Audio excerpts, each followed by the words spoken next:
Alright, we are jumping right back into gameplay. So last time we defeated Lost, and we talked a bit about Fury's motivation for becoming a horseman, her relationship with her brothers, and of course all the foreshadowing that Lost gave us there with all of their dialogue. I'm sorry. And yeah, now we're going after gluttony. So that should be interesting. We are going to take a quick detour before we go to gluttony in order to get another one of the chosen, and then straight to gluttony. So just give me a moment, guys. Destroy the damn barrel, will you? Thank you. Did I already buy my artifacts? Yes, I did. Okay. Alright. I could get very used to this level of power.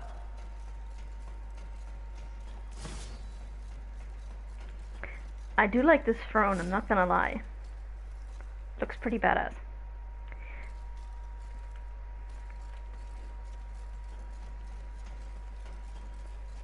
So here we are with our Force Hollow power. This is not exactly the power I had in mind.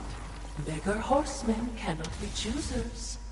Becoming a little magnetized ball of rage that can go up these specific walls. The Lord of Hollows will never be accused of subtlety. Time to find the next sin. Are you certain? I'm just asking. Seems to me you might be going a little soft. At least that's what the Lord of Hollows appeared to see in you. If you truly want to see how I have softened, question my resolve again. This is what I was afraid of. If you jump at this wall in the wrong angle, you get stuck and you die.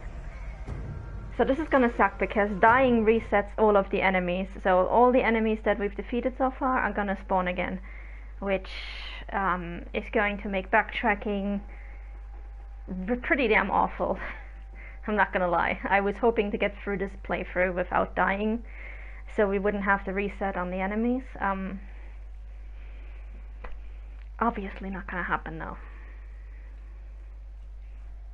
Oh well, what can you do? I think in the concept art for this hollow, it was actually, because the hollows are kind of elementally themed, this hollow was actually more brown. So I don't know why they changed it to purple in the end. I would say Force Hollow is probably my least favorite.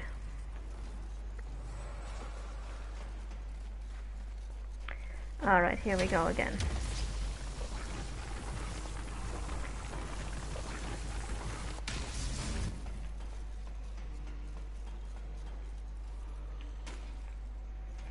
And there's our lurcher.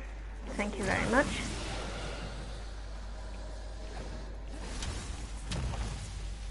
Please don't let me get stuck again. No, thank you. Whew.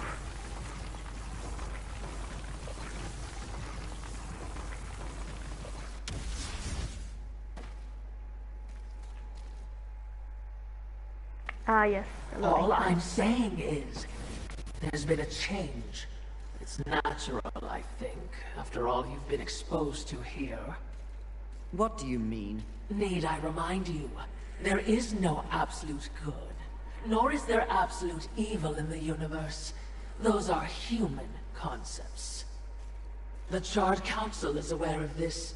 It's the very reason for their continued existence. The way you blather on, what are you trying to say? Heaven and hell are not absolutes either. Seen with the proper perspective, they are simply two opposing forces scrambling to gain power over this sad ball of mud. It is the way of all things.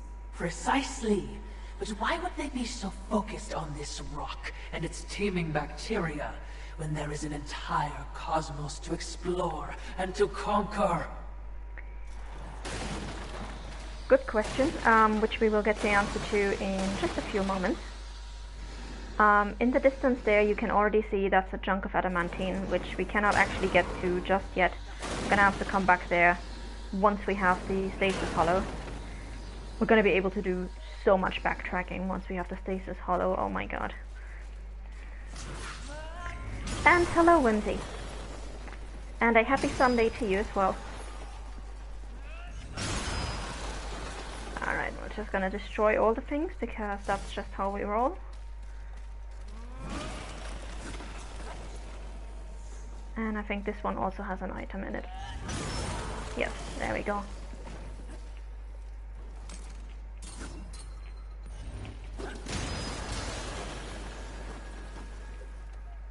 Balance. Yes, by keeping them occupied with this miserable conflict, the greater universe has a chance to remain pure. That is a curious method for seeking balance, especially for beings so powerful. Yes, very curious. So I'm just saying, if you were in doubt, I would understand. So yeah, it's actually very interesting what Fury and the Watcher are discussing here, because she is right. The Council is so powerful. Why are they basically just letting Heaven and Hell bash each other's heads in all the time? And part of it is really that the Council has just become corrupted. They still say that they uphold the balance, but it's more like they're pretending to. They are doing the least amount of effort in order to keep their position and basically not really caring all that much anymore about what happens to everybody else. Which it is implied that other species exist in, or we do know that other species exist in the Darksiders universe outside of angels, humans, and demons. And at some point you gotta wonder, like, does the Council even care what happens to them, or are they really just only focused on angels and demons and just throwing everybody else under the bus? Now we're going to proceed carefully here, though, and we are going to just deal with these two guys at first, because I don't want to trigger all of these enemies at the same time. Alright, so we've got these two guys. And now he's flown away. Okay, so I guess we're gonna have to do both of these at the same time. It's gonna suck.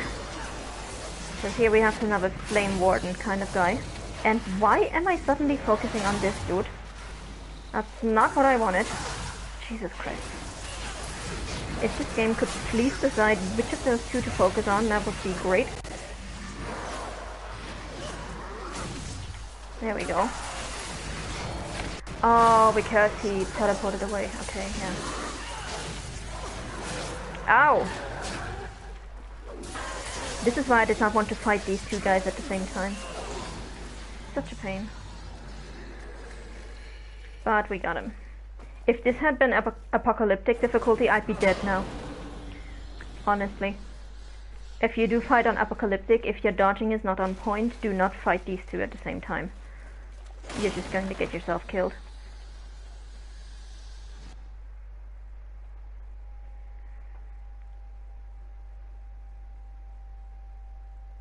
Wow. Loading times. Amazing. Now before we proceed where we actually need to go, which is over here where the purple rocks are, we are going to take a little detour over here. And this is also an area that we won't be able to fully explore just yet, but we will at least be able to get some goodies. So the first thing you want to do is smash those hives, really. Just do yourself a favor, get rid of those. And then you can take care of these. If you're on New Game Plus, there's also going to be one of those red demons over here, so this is a good place to go into Havoc form if you are in New Game Plus. And now I just need these guys to disappear. Thank you. So this is probably the most confusing building in the entire Boneland for me, because there are parts of this building that look like it was supposed to be an office building, but then it also looks like it was a factory building, and I'm not sure they were in agreement about what this building was supposed to be within the game world. And it just, every time I look at it, I have more questions. So Like, what are these containers doing up there? Hello? It's just utterly confusing. Everything about this building is confusing.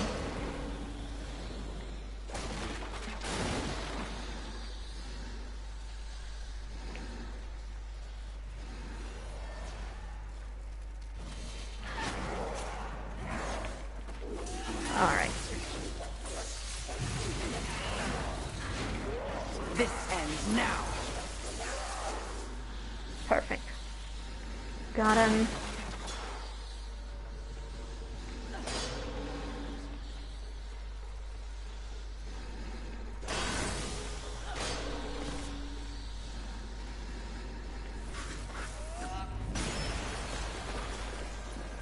Alright, now here you also want to proceed carefully, especially in New Game Plus, but also in the main game. So there is one of these warden guys here, and then there is another one at the end of this building. So make sure you don't get into a fight with both of them at the same time, because that's just gonna hurt. Ouch.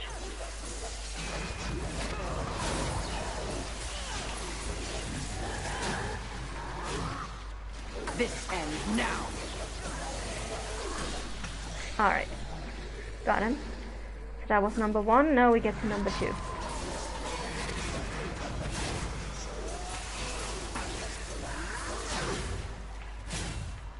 And if you are in New Game Plus, there is also one of the New Game Plus only demons in here.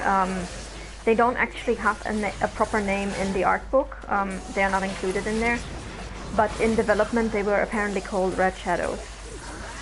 And those are the big red guys in New Game Plus that give you, I think it is wisdom shards that they drop? If I'm not entirely mistaken.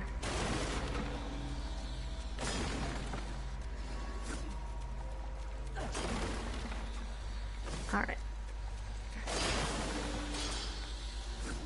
So yeah, this building, like, what was this even?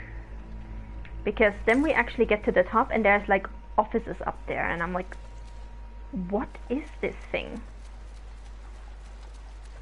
What was its purpose? What was its function?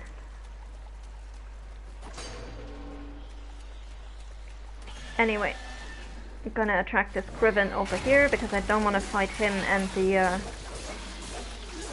Shadow Demon at the Shadow Angel at the same time. So, no, you stay over here. Jesus Christ. There we go. Now we can go here.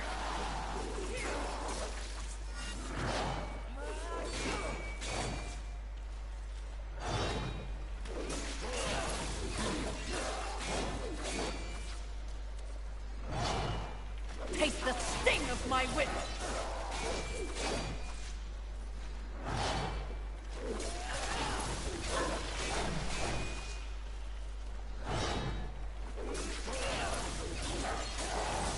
Alright.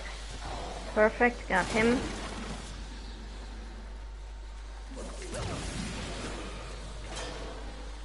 Alright. And now let me see. Oh yeah, now that we have the hammer, by the way, with the force hammer, you can actually destroy the cards if you want.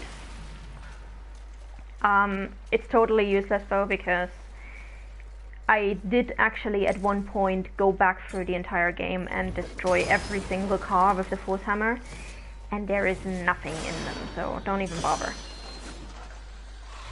All the cars are empty.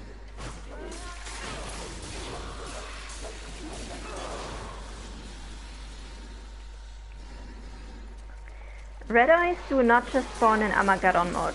Red eyes are there even in base game.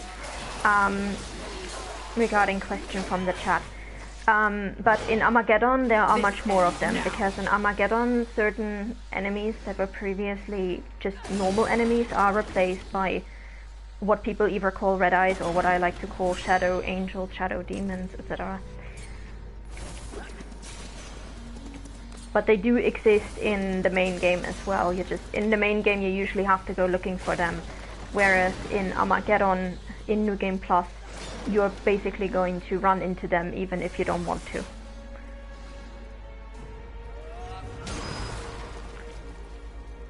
So this one that we fought over here, that one is always there in every single playthrough. Now we can't go up there yet, so there's going to be an angelic artifact and a chunk of adamantine that we can't quite get to yet. We will get there. If not this week, then next week. Possibly even this week. It will depend on how quickly we get to Gluttony.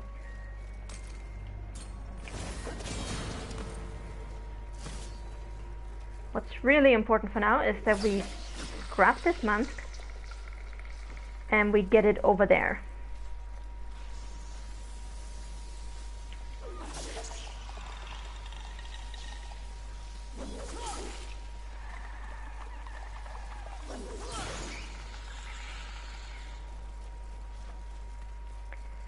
Alright.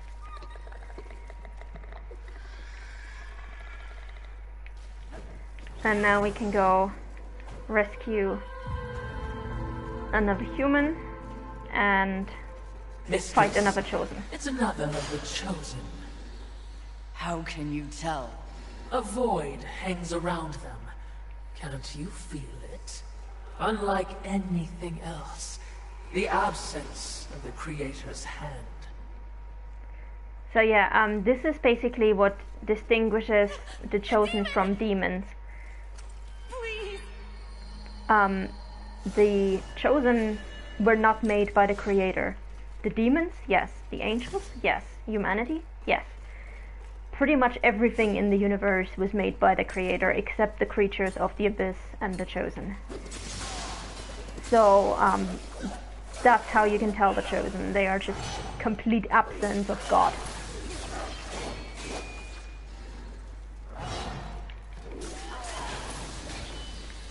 Alright, so let's go and fight the chosen. And this one is actually the easiest of the chosen to defeat. He has an attack that can one-hit kill you, but it's relatively easy to dodge. And so, other than that, he's just very, very lame. So this attack right here, where he gathers energy from 3 different orbs, just remember to dodge out of the way of that and you'll be fine. And other than that, this is just a normal Tomekeeper fight. There's really nothing special to him. And as you can see, his health bar is melting under our whip, so he's actually really, really easy to defeat. So long as you dodge that attack with the 3 orbs, you're good. And this is the room that I mean, like, there is obviously, like, office furniture in here, but like just in the center of the room, then we have some crates and pallets and metal grated floor. Like, what was this room even? Why? How? What? Like, I'm trying to make sense of this, but this is what I'm saying. At first glance, it actually looks pretty nice, but then you think about the implications for a moment and it just makes my head spin. So this is, in my opinion, what distinguishes good level design from great level design. With great level design, you can tell what the purpose of that room was before the apocalypse hit.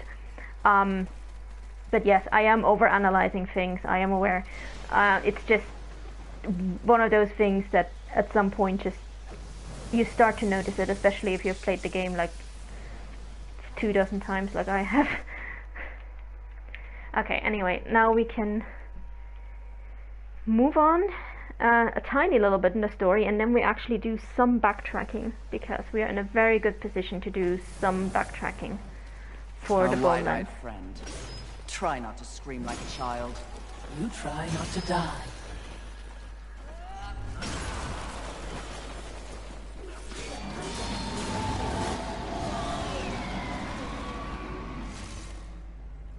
Oh, we woke him up. Good riddance, monster. Mistress, the talisman. It fled into that underwater cave. We must follow. Must we? Yes. Now. Alright, so regarding Whimsy's question of what exactly are the Chosen. The Chosen are creatures from the Abyss, and as the Watcher just explained, they were not created by the Creator. in contrast to pretty much every other creature in the Darksiders universe. And the Destroyer, the demonic overlord who is currently ruling, or who is about to rule over Earth at this point, he has basically called a number of Chosen to the Earth to serve as kind of heavyweights in his army.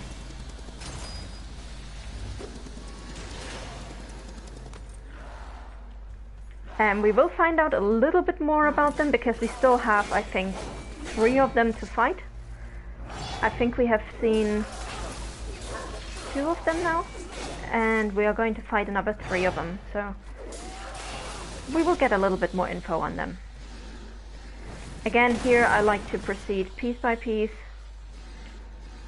just to make sure that when we actually get to this guy, we don't have to fight anybody else. Because these guys just always hit so hard. And again, this dude as well used to be an angel until he became undead and corrupted, so probably some kind of angel lieutenant. Alright, now the reason why I'm saying that we're going to do some backtracking here is because this actually leads us right back to the beginning of the Bone Lands, and from there we can just get a few small areas that we don't have to come back to later. And as for Burana's question, no, the Chosen in Darksiders 1 were, well, aside from Straga, were not demons. The Stygian definitely was not a demon, neither was Silitha or Tiamat. I think Straga was probably the only... He was sometimes called the Chosen, sometimes he was called a demon. Honestly, I don't know what the fuck is up with Straga, but considering that he is a dumb idiot and we're gonna beat his ass anyway, I don't really care.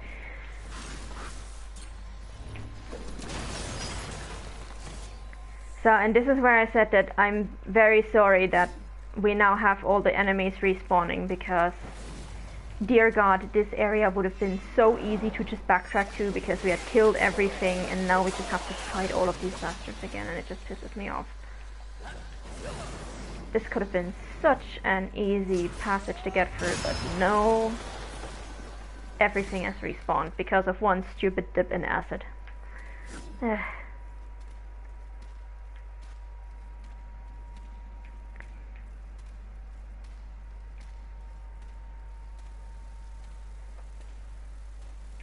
Yeah, there's actually a dialogue,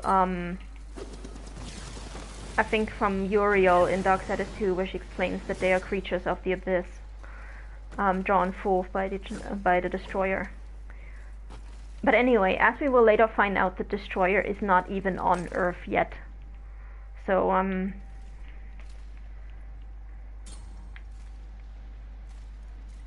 actually we don't need these. We can just go in here and just ignore them for now. We're gonna come back to those. Let me just see where else we were going. Yes, over here. It just bothers me like hell that everything has respawned. Why?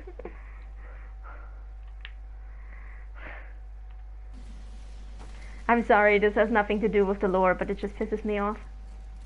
Because we had all of this nicely cleared out, and now we have to go back through all of this shit.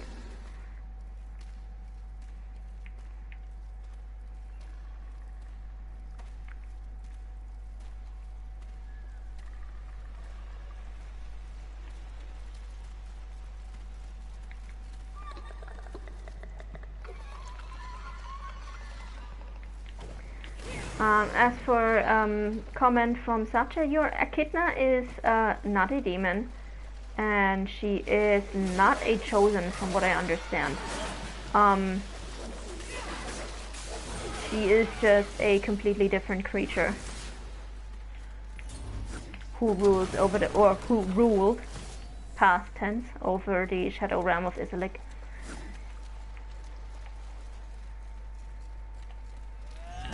But Echidna is someone we're not gonna meet her just yet. Alright. get back here. Let's try not to get into a fight with that one because I am not in the mood.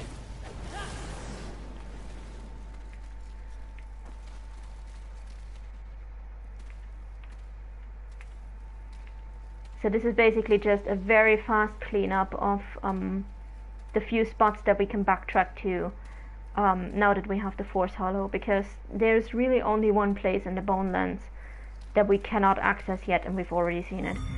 Also, we are going to talk to Lucille again, because obviously we let him live when we fought last, so he's gonna have something to say about this. And he's also going to give us a enhancement for it, so that's nice of him.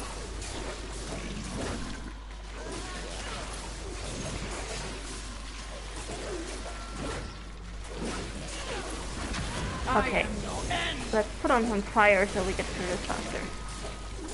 Let's burn this bitch.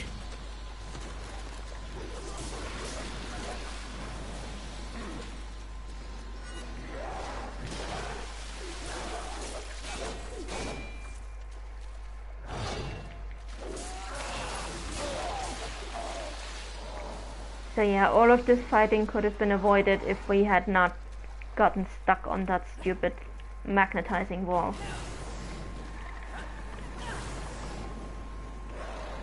I think I'm just gonna ignore these guys because once I'm in here they can't hurt me anyway, so screw that.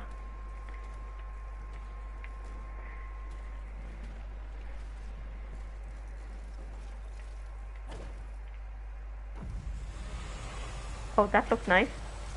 Okay, we're just gonna take a very quick peek in here, and we're just gonna have to wait for the object that I'm waiting for to actually spawn over here. There's gonna be like a little force bump. On PS4 it takes forever to spawn, so we're just gonna have to wait for that. There we go.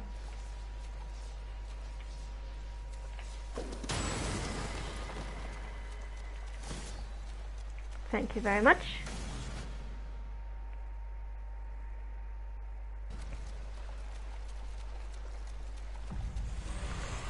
And now we're going back to Lucille, and hopefully we will not crash when we get to him. We are going to ignore all of these guys. Could not care less, please. Bash your own heads in, I don't care.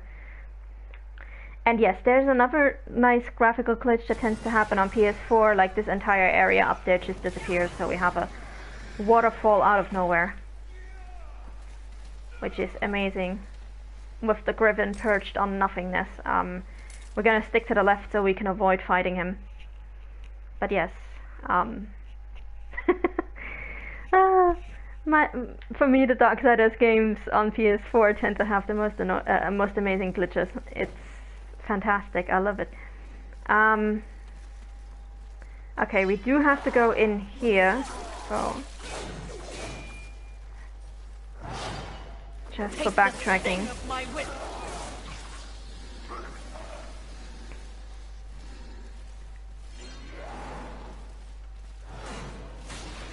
Ow! Bastard! This ends now. Okay.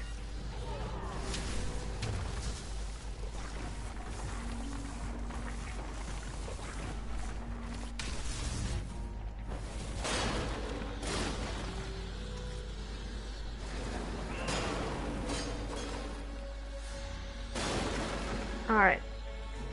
Come on, pick it up. There we go.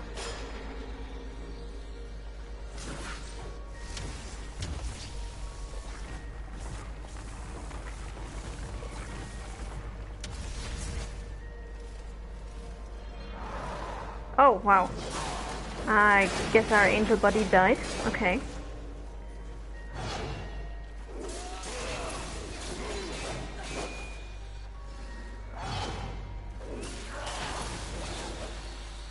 Alright.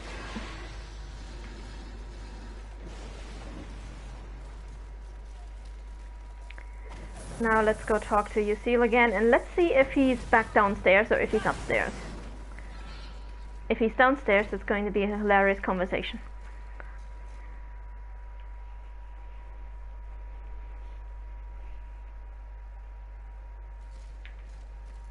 No, he's upstairs. Okay.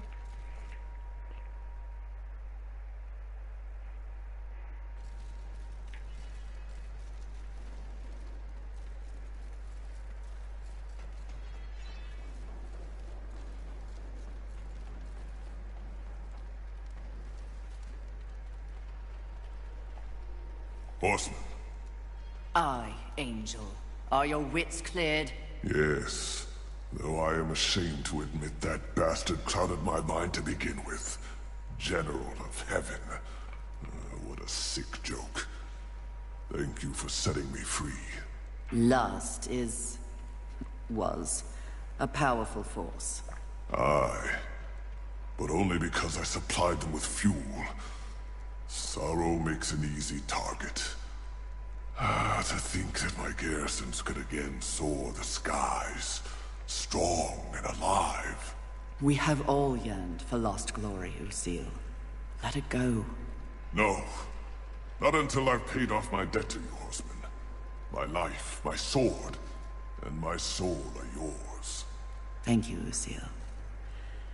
For a bird, you're quite honorable. Fury, when you find the rest, however many of the 7 remain, make it hurt. That is a promise I'm happy to keep, Angel. Okay, so here's the Fafnir enhancement, and I have to say, Uzil, as much as I enjoy this romantic declaration, a Nephilim called Fury is telling you to chill the fuck out. Okay? You can stop being a little ball of rage and just chill the fuck out, please. If Fury can do it, so can you. Anyway, now we've got the Fafnir enhancement. This actually is, when you look at the flavor text for this enhancement, it is actually the soul of a dragon bottled up into an enhancement. And it used to be horribly overpowered. Like, this thing, when attached to your weapon, gives you a certain damage bonus depending on the amount of souls that you carry. And it used to not have any upper limit. So what people would do is they would get themselves 500,000 or 1,000,000 souls and then just one-shot everything. This has been fixed since then, so now there is an upper limit to this enhancement and to how much you can do with it. But it used to be horribly overpowered. And the passive is that every time you get hit, you return a certain amount of damage, which is neat, but not worth all that much. Okay. We just want to get this, and then we're almost done with the backtracking. And then we can get back to gluttony. So we're just gonna go back over here.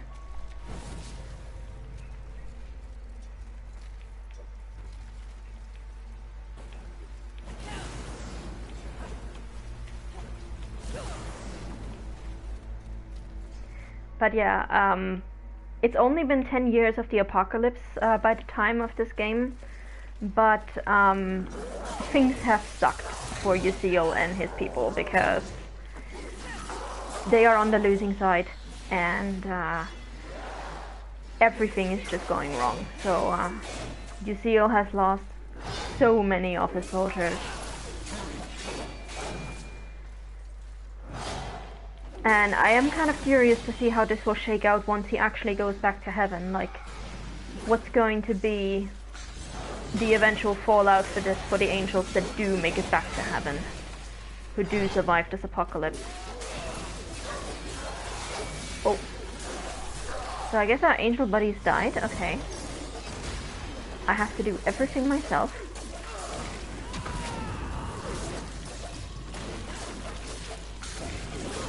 Ow. Ow! I did push the dodge button there. I'm not sure why that didn't work, but okay.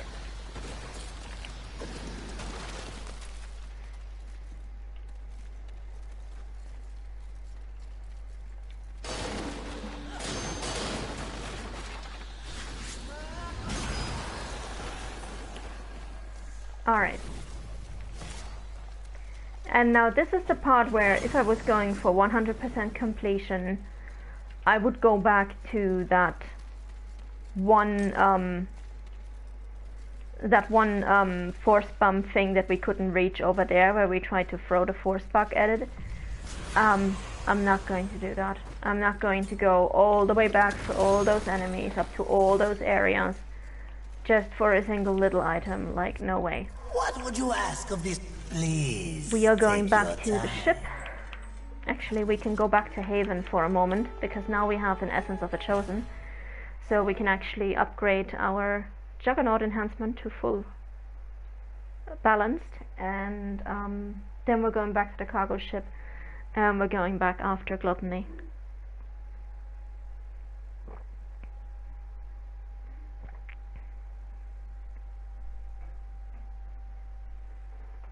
Hello, Zerbox. Don't feel sorry about missing the stream so far. It's good. We're great to have you here. As for Bjornar, we do know they are not allowed to go back so long as the destroyer is still on Earth.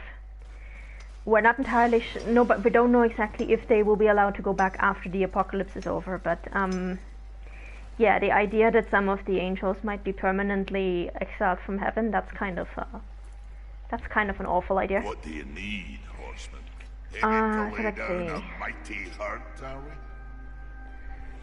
Did you think it was possible? But not did you think it was possible? Some of my best work. Alright. Interesting. All right. What I'm mostly Let's see what interested I in can do is for the you. enhancements. So now, wow, we have a lot of demonic artifacts. Now we can fully upgrade Some of Juggernaut, my so best work. this is 25% less physical damage that we're taking, so that's good. Let's see, Obscurus. Nope. Don't have enough for that yet. Okay, we'll come back for that. And yeah, here's Fafnir, so you can see, welcome to my accursed lair, stranger. And then, well, you have just a few like standard ones, and then over here speaks of scales and fire, so we're definitely talking about a dragon here. And then a dragon's flame bites and tears all it touches. So Fafnir is actually a thing in this universe. And then this one here, betrayed by my own blood, does make you wonder what happened to Fafnir in this universe. But yeah, anyway, Fafnir the dragon is dead, and now his soul is in an enhancement. Interesting. Take care. And we are not going to use it. Watch your back, eh? And yes, I do hope that we get to see more angelic realms in the future, because we have spent an awful lot of time on post-apocalyptic Earth, and we have gone to a lot of demonic realms, but we have spent very little actual time in angelic realms. The closest we've come to angelic realms is Eden and Lost Light. So I would really like for the Horsemen, for us to actually see the White City at some point, because the White City is essentially the seat of the angels, and it is described in the books. But I would really like to see it in the games, because in the books it's described as this massive city of white and gold, where every single building is essentially the size of a temple. Like what you would call a temple on another world is basically just an average angel home. And it's very vertical, because angels obviously can fly. So that you will have all these winding roads that slowly take you upwards to the buildings. And basically, if you're a poor schmuck who has to walk, it takes you a day to get from one place to the next. And if you're an angel, you just fly for 10 seconds and you're there.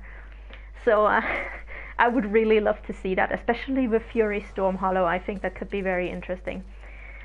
Anyway, now we can actually jump after Gluttony. And we can go and slay that Kraken as soon as the game finishes loading. Thank you. Now this place is called the Depths, and stunningly gorgeous visuals, The thing is, I have a horrible sense of orientation and I get very easily lost, especially in underwater levels. So this entire area was the bane of my existence when I first played this game. I got lost so many times. But it does look very beautiful. So it's nice to see that in the face of the apocalypse, like, even though everything else has kind of gone to shit, some new life has evolved and some new beauty has evolved with all of these underwater corals and such, so really enjoy this.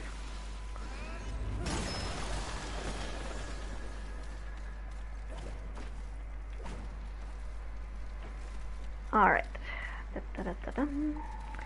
I hate these mines though. Absolutely awful.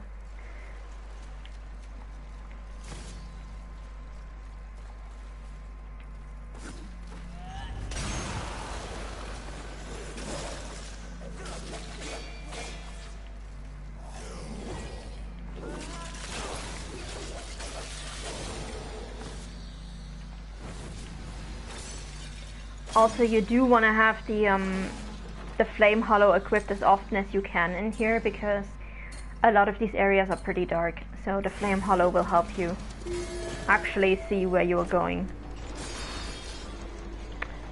That said, do not flame jump onto this flame sack. Really get it down with salvation, because if you try to flame jump into this, chances are you will glitch through the ceiling. It appears the sin has escaped. Perhaps we should... It can't have gone far.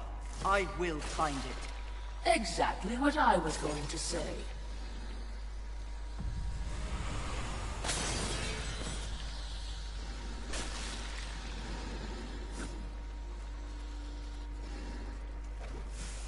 Alright, so I'm going to try to make my way through this place as systematically as I can. It's basically one big square area with lots of different levels of verticality, so we're going to try through it. We're going to try to get through it as quickly as we can and as efficiently as we can.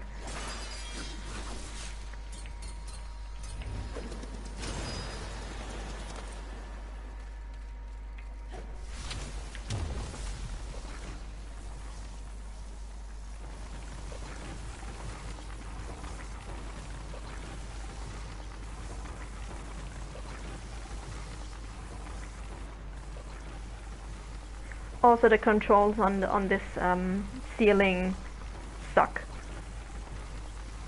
because it actually goes by where on the screen you're trying to roll and not by where Fury is actually headed.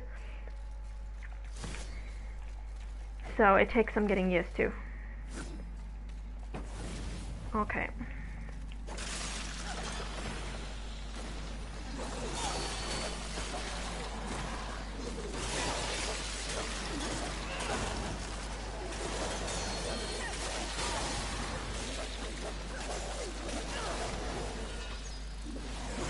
Ow. Shit. This ends now. There we go. That's what I wanted to do.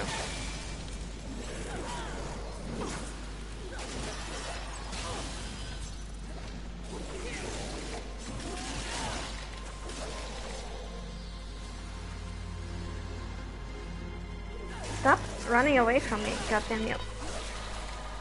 There we go. So here we actually have some angel imagery. So this looks a little bit like the Hollows, but with angel imagery. And who knows when this was built? Was this always there? Why did nobody ever find this before? We will never find out.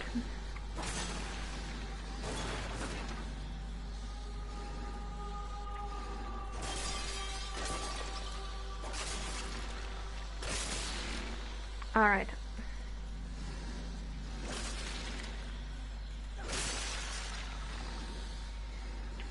As for Sachayo's comment in the chat, yes, those statues do actually look reminiscent of the Twilight Cathedral.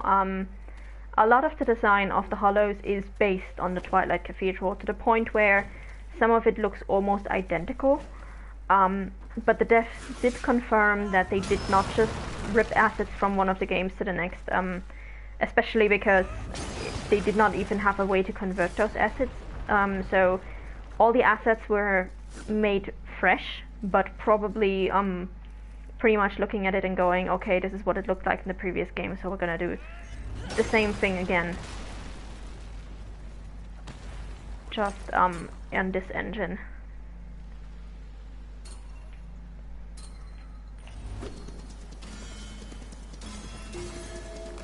Alright, now for this part up here, I'm thinking I might go into Havoc form. Because that is always a shit ton of enemies up here, and I do not want to have to deal with this.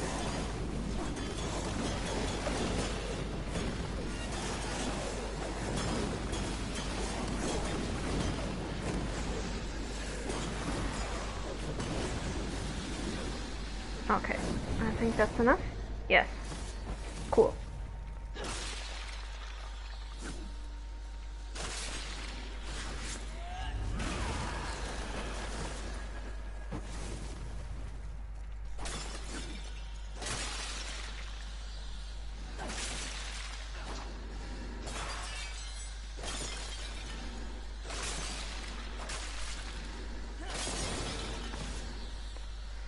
Alright.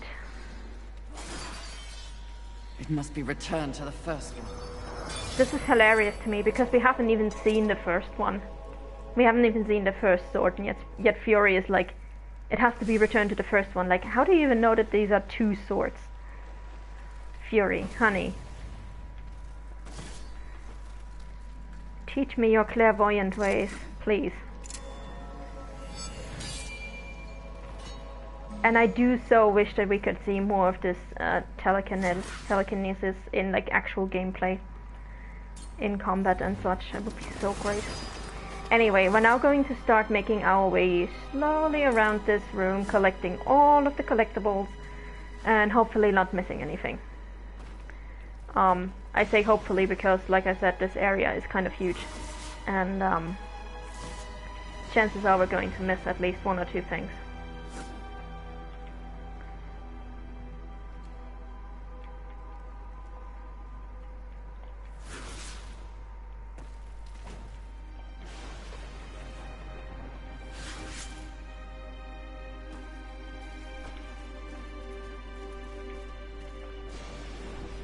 Okay, I need to go further back there.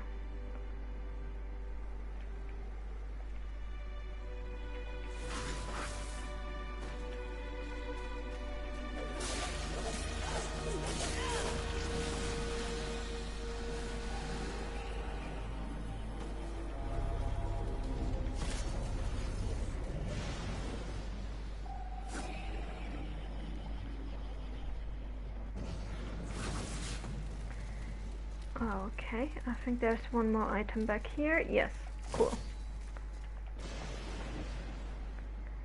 Now we can slowly make our way out of here again. I do like to stay just beneath the water surface because that's how you usually see most of the stuff that you can get.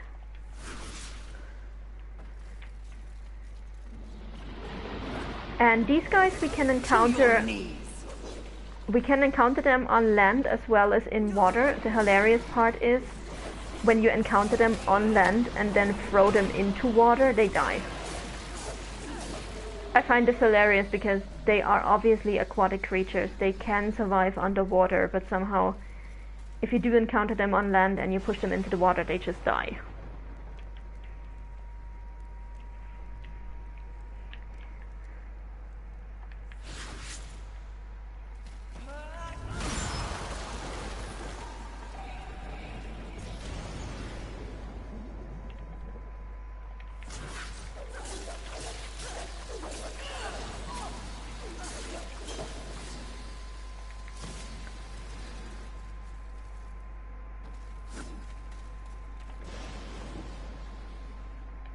Alright, let's see, what else do we have here?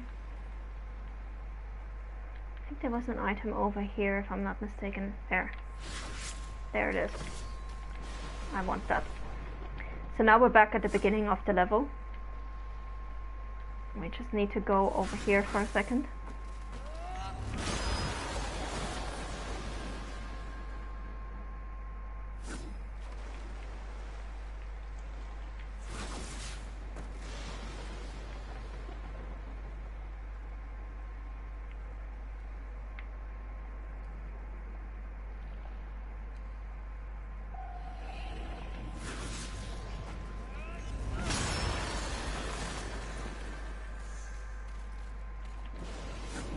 Alright. And now we're about to enter a building that has another chosen in it. So I think every area except for the Nether has its own chosen. And we are about to get to the chosen for the depth.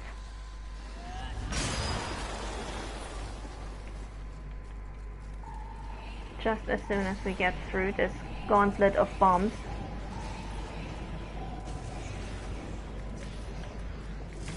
Thank you.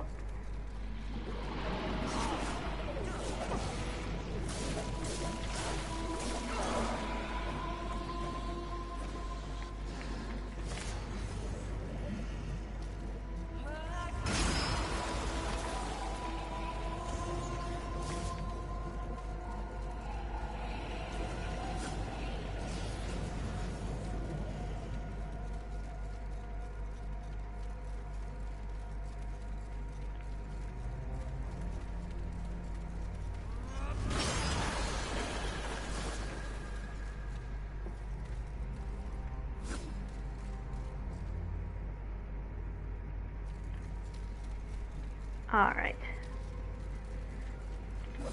Come here, electric fishies.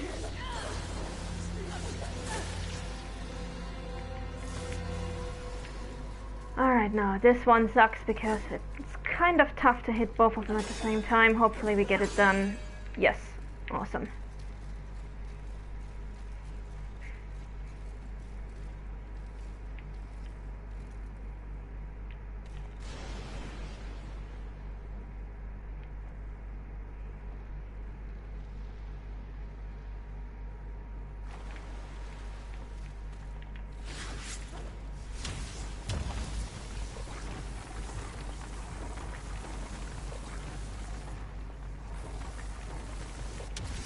Wait!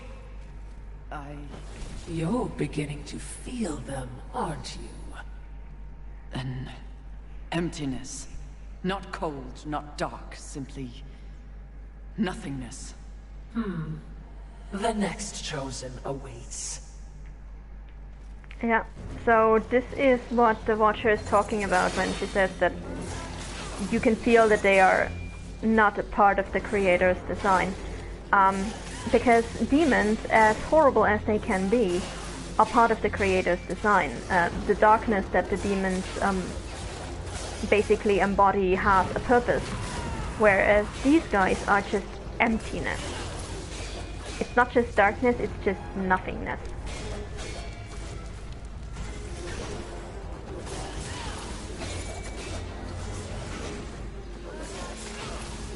And regarding the demons, there is actually some discussion about who exactly counts as a demon and who just counts as some kind of demonic hellspawn, because there is one of the developers who said on Discord that only demons that we can actually see speaking are actual demons, like Samael and Abraxas. But then again, many of the other smaller demons are also referred to as demons in-game by characters within the game. And I'm like, guys, please just make up your mind and be consistent. Like, that would be great, thank you. But yeah, the Chosen, at least these Chosen that we see in Darksiders 3 are definitely not demons. They are something completely different. Accursed wretch!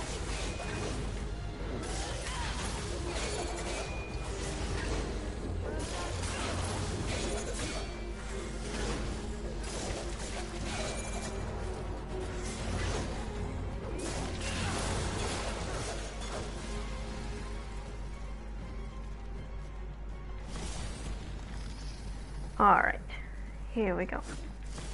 And yes, what Hyperfur just said in Darksiders Genesis, the small demons also speak, so it's not like being able to speak is something that really sets them apart very much. But there is a definite difference between people like Samael and just like your average run-of-the-mill Phantom Guard or Legion soldier. Anyway, so that was another one of the Chosen, relatively easy to defeat. Did I pick up his Essence of the Chosen? I hope I did. Yes. Awesome. Cool, cool. Now we're almost done with this building. I say almost because we can still go up here.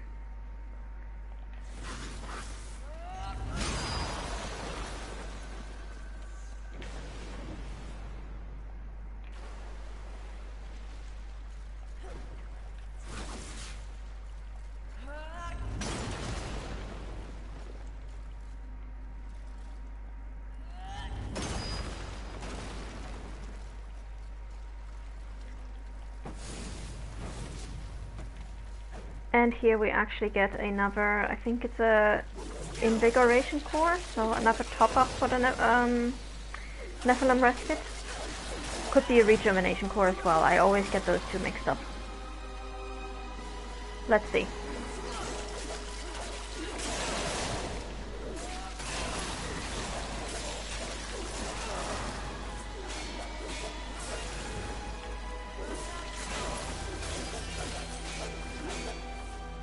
Yeah, I mean, regarding comments in the chat about consistency, I always like to say what is consistency and can I eat it, as far as this franchise is concerned. Okay, it was a rejuvenation core. Awesome.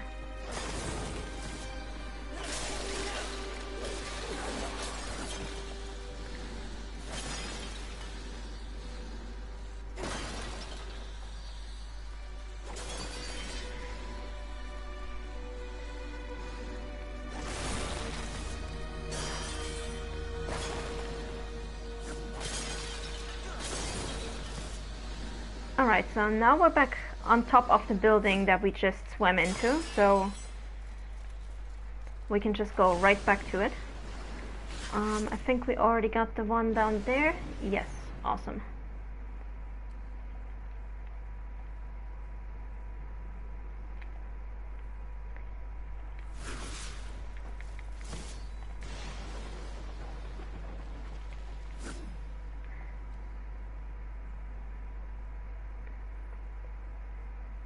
And yeah, I don't so much mind the fact that this is not high fantasy as much as like Tolkien or other things, but consistency would have been nice. Anyway, we're going to keep moving, we're going to find some more stuff. I think we have one more enhancement to pick up. And there's going to be an area back here that we can't actually access yet, because we don't have the stasis hollow.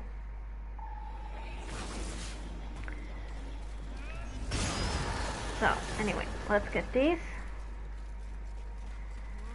And be very careful how you push this block, because it is extremely easy to just lock yourself in there. I recommend pushing it away to the side, just to make sure you don't accidentally push it in a position where you can't climb out of this hole again anymore after you've swum into it. Because that's happened to me at least 3 or 4 times, and it always sucks. So this is the Azazel enhancement. The name kind of suggests a angelic origin. Let me just get to it. But interestingly enough, Azazel was in the art book the name of the Frostbane dragon that we fight in Darksiders 2, who is a creature of the abyss. So, kind of have to wonder what exactly is going on. From these enhancement blurbs that you get when you actually access this enhancement in the Maker's Forge, it seems that Azazel was an angel who went over and joined the Dark Legion. So here we have the question of, do you serve the Dark Prince? And then depending on whether you make this enhancement angelic or demonic, it will either talk about how it welcomes you to the Dark Army, or how he himself was wrong to join the Dark Army. So, judging from it, probably an angel who decided to switch sides and then ended up regretting it.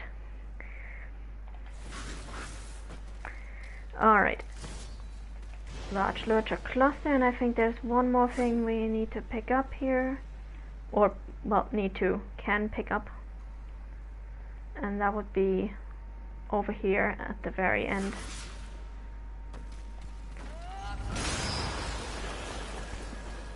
There we go. So many medium lurcher caches. And now we can go back up here, and we're back at our door with the 3 swords. And there are 2 more areas, like I said, that we can access here that we're gonna have to come back later, because we don't have the necessary hollow yet.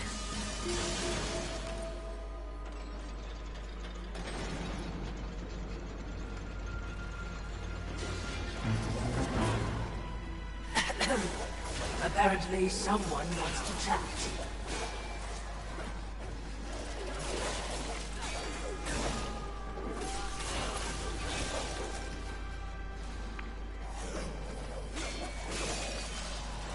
Oh, I hate these shield demons, shield skeletons.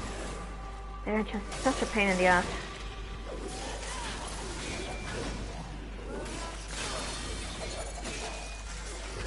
If you do have Havoc form at this point, then this room is a great point to use it, because my god, is this guy such a pain in the ass to fight normally.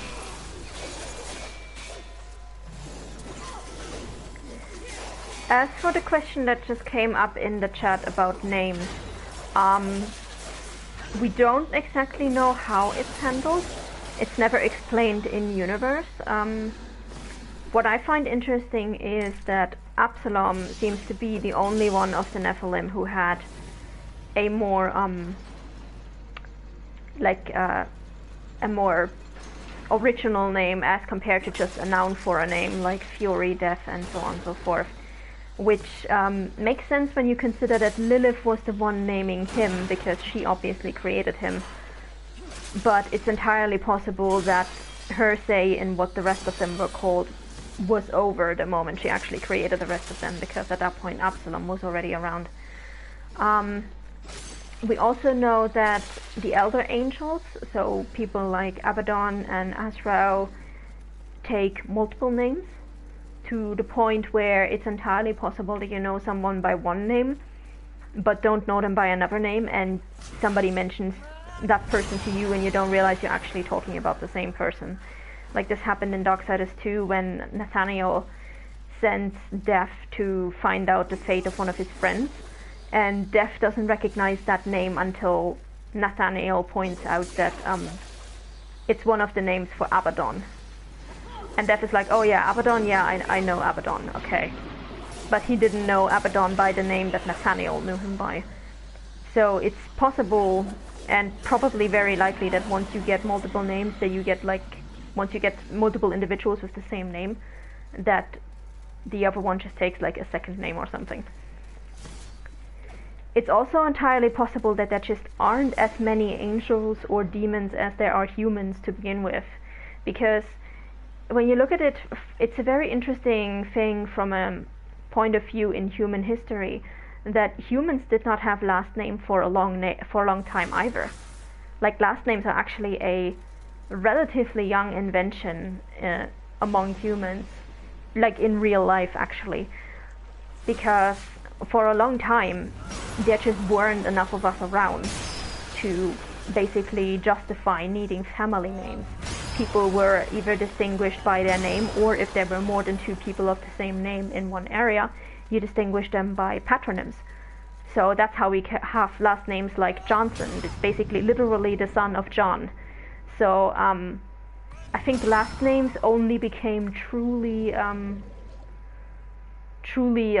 common and much used in human history, I think, in the late Middle Ages. I would have to look it up again. But anyway, if you want to look into it, into like name history, that's one of the very interesting things that even like in real life for us humans, last names and such are a very recent occurrence, actually.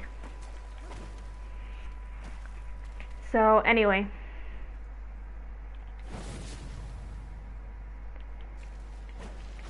my personal headcanon is that the Nephilim just named themselves, and just being the arrogant bastards that they were, just decided to name themselves the edgiest badass names that they could think of.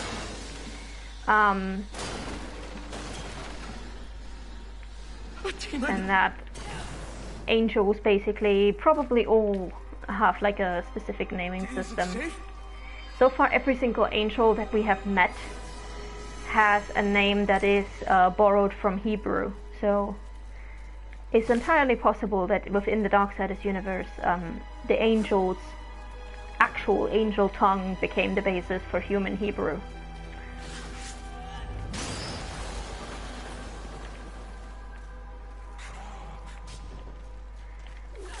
So anyway.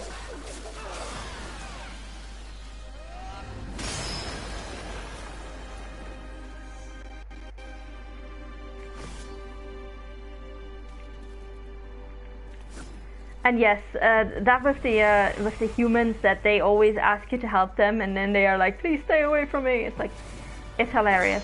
First they tell you to leave them alone, and then they tell you, "Please help me." It's like, it's ridiculous. Okay, I think it's actually time we leveled up a little bit. This will be fun for both of us. We haven't done that in a while, so let's get some levels in. As you wish. Let's see. Actually, we can do this.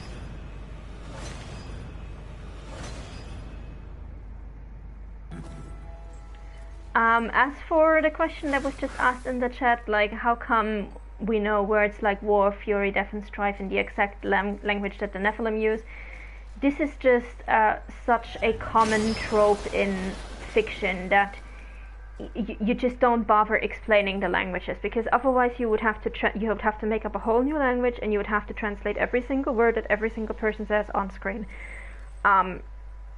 Sometimes that's hand-waved in the story by some translation microbes or something, like in the Mass Effect universe. Everybody is essentially using translators, and so you can understand everybody even though they're not talking the same language. But in most media, it's just ignore the language thing. Just ignore it for your own sanity. Oh, for your sake, I hope you can't smell that. Even a faceless one would find itself intoxicated here. Is there some meaning to this particular scent? Gluttony. So I'm not entirely sure if my English is failing me here, but isn't intoxicated like more of a like, not necessarily a positive thing, but more like not necessarily a repulsive thing? Because oh shit, so pungent it completely killed the game. I am very sorry about this crash. We'll get right back into it. Anyway, so what I was saying, from what I understand, the word intoxicated usually means drunk, and to be drunk with something usually is if not a positive thing, at least not an entirely repulsive thing. So either Fury has a very, very picky sense of smell, or the Watcher is just into some really weird shit. Whichever way we go, thankfully we won't have to suffer through this for very long, and thankfully we were just in front of a serpent hole, so all good. Also, I think we have to do our level ups again, because this that didn't will stick. be fun for both of us.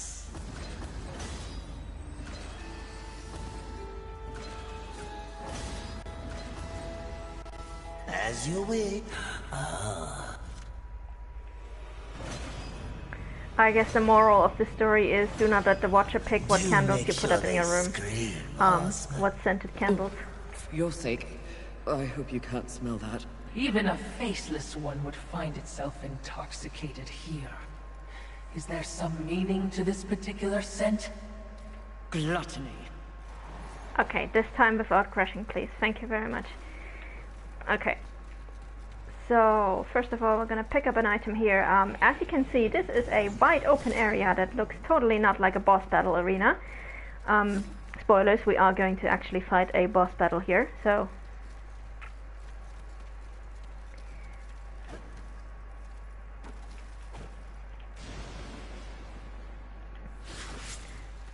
And we are going to run through this thing.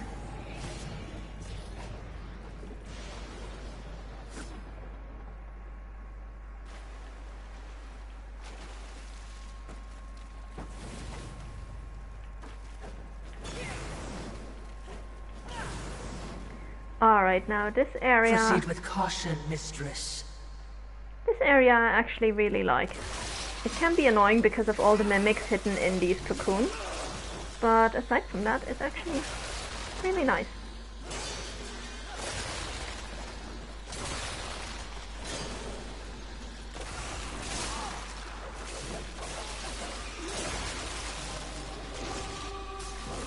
So here we have one of these on land, and as you can see, they are holding like wrenches and stuff. So these things are actually learning how to use tools.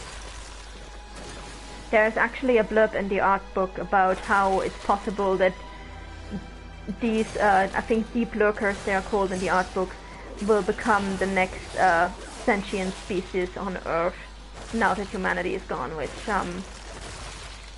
who would have thought that sentient octopus thingies inherit the Earth? Like,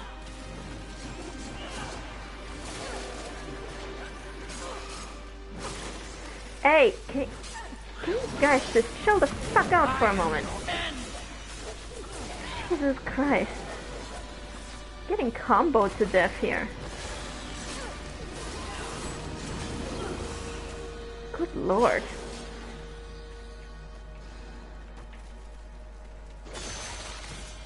I love this poster, by the way. Boring cars last forever. Well, at least until the apocalypse, I guess.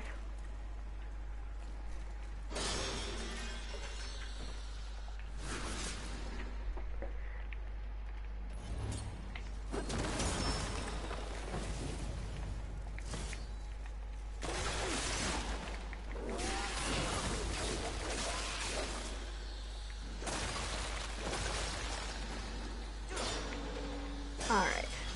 I think there's, yep, one more, and then we should be done with these guys at least.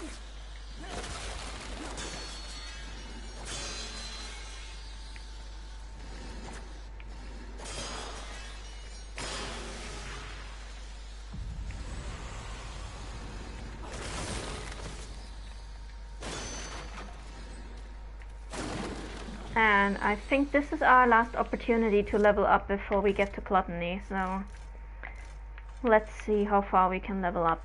I'm gonna want to destroy all of these, and yeah, let's actually take all of these.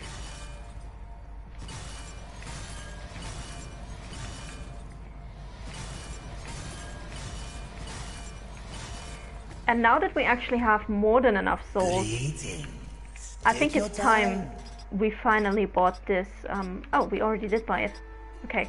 At this point, if you haven't bought the rejuvenation core that he sells, now would be a good time to buy it, because you have more than enough coins, more than enough souls for everything. But okay, we already bought it in that case. Will be fun for both of us. We're just gonna get so many level ups.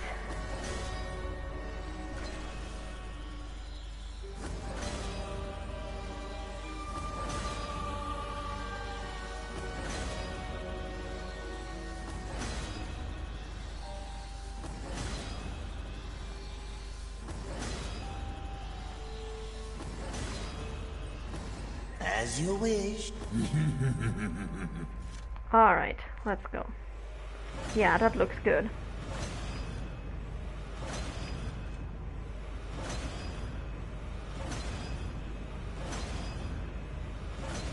Regarding the question in the chat, what's worse, Death smelling like himself or War smelling like a battlefield? I have never smelled a battlefield, but I have had to smell decaying animals before, so For now, I'm gonna say death is worse.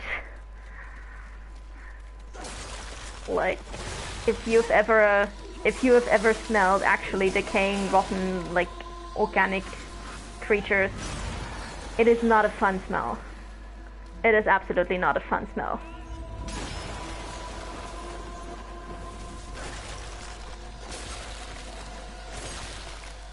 But yeah, poor Fury and poor Strife, who are kind of sensitive to smells, apparently.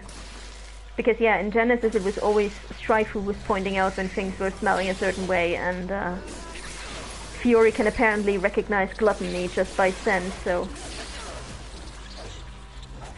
Oh, we want to dodge a few more times, because that's a big one. So here we have 2 more Harvesters. This time we're not letting ourselves get defeated. Obviously, so... Gonna take these guys out.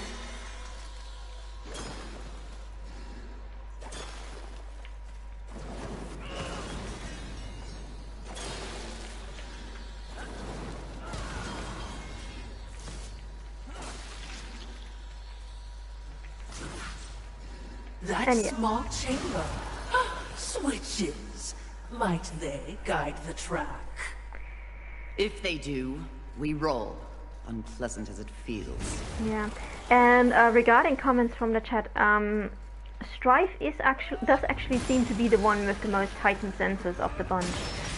Because that must weigh tons. How?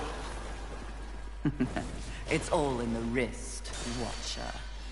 We've had his, he is obviously the sharpshooter of the family. He's using guns, so clearly his eyesight must be impeccable. We have the comments in Genesis about how he's usually the first one to smell stuff. And in the Forbidden Lands manual or campaign book that comes with the Nephilim edition of Genesis, it's also explained that he is the first one who notices that a shadow is following them just out of the corner of his eye. Like, he's super quick on the pickup when it comes to just minute details that his senses can pick up. So yeah, that seems to be Strife's thing. Or one of his things, at least. He also has this glamour going on that we're going to see later on, or already saw, actually. I don't want to spoil this for people who have not yet played the game. But then again, if you haven't played the game yet, what are you doing in this stream? Like, I'm sorry if I accidentally spoiled stuff for people here, but we are going to get into some of those discussions. So, stick to the ceiling like glue, and there we go.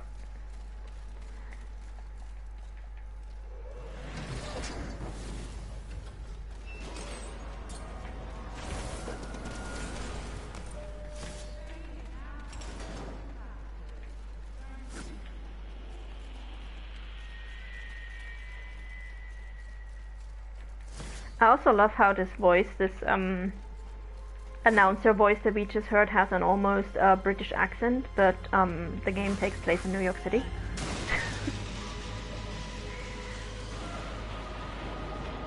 And I'm surprised that stuff still works. It's been 10 years since the apocalypse. Like, nobody has been maintaining that speaker system for 10 years and it still works. That's some quality craftsmanship right there.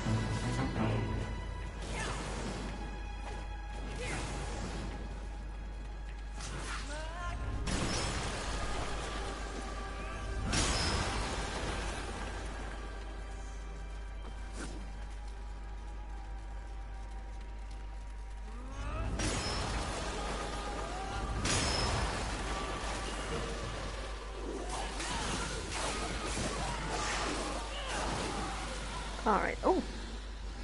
Did I actually have a... Did I need a new Nephilim respite? Okay. Did I pick up an invigoration core somewhere? And just forget about it?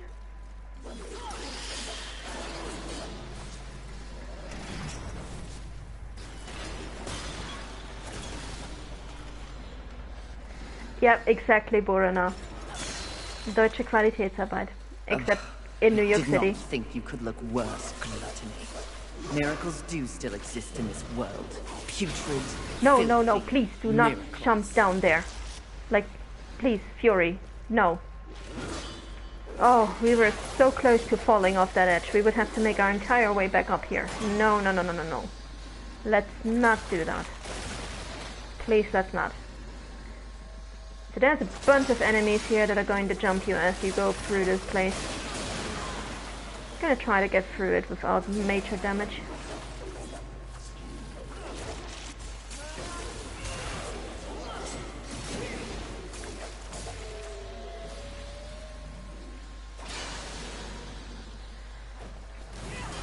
Alright, and we are almost at Gluttony. I think for this next stretch I'm actually gonna... Oh, for now I'm gonna save my Havoc form because we're gonna need it after Gluttony.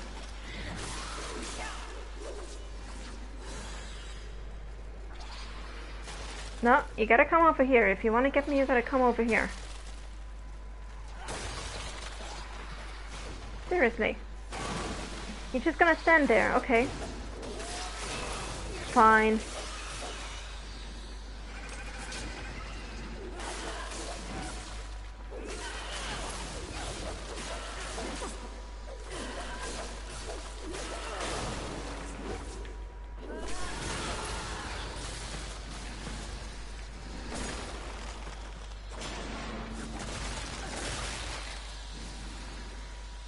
Alright, I think there's one more hidden. Yeah, here we go. And we are now going to pass by a serpent hole, but we won't be able to access it, which is why I leveled up before this. Because, yeah, we are about to get into a battle where the most important thing for this battle is that you keep your Force Hollow equipped, which is not something that you would know at this point in the game because they don't tell you until much later. But the Force Hollow allows you to withstand strong air currents. And without that ability, the next battle is an absolute pain in the ass. So really do yourself a favor and just equip the Force Hollow, keep it equipped for the entire fight. You're going to be so grateful that you did.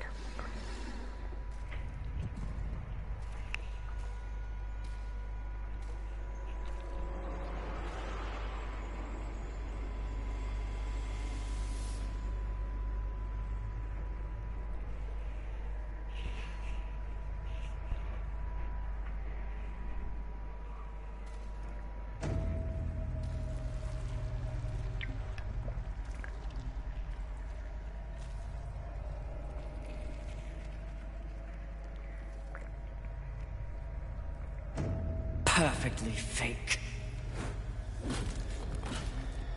Mistress, you must awaken. You must come back. Nice try, but Lust already tried that trick. Gluttony! Mistress!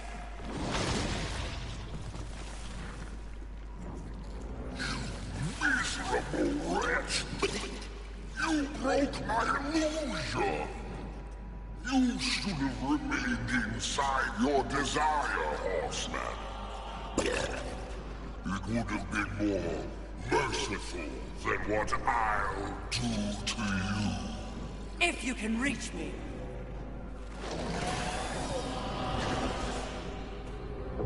Perhaps I shall disembowel you and let you watch your guts spill out in front of you. Try your best, you bloated thing. That cocksure voice. You think I will be an easy kill? The easiest of all. But I'm not yet full. You know I've tried. I've been feasting, but I'm still not satisfied.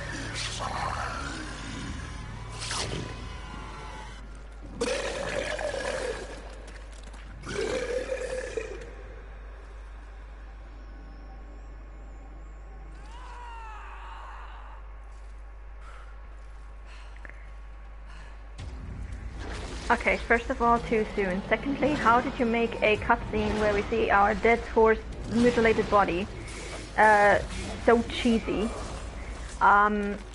Third, gluttony always reminds me of the Yak from Mass Effect.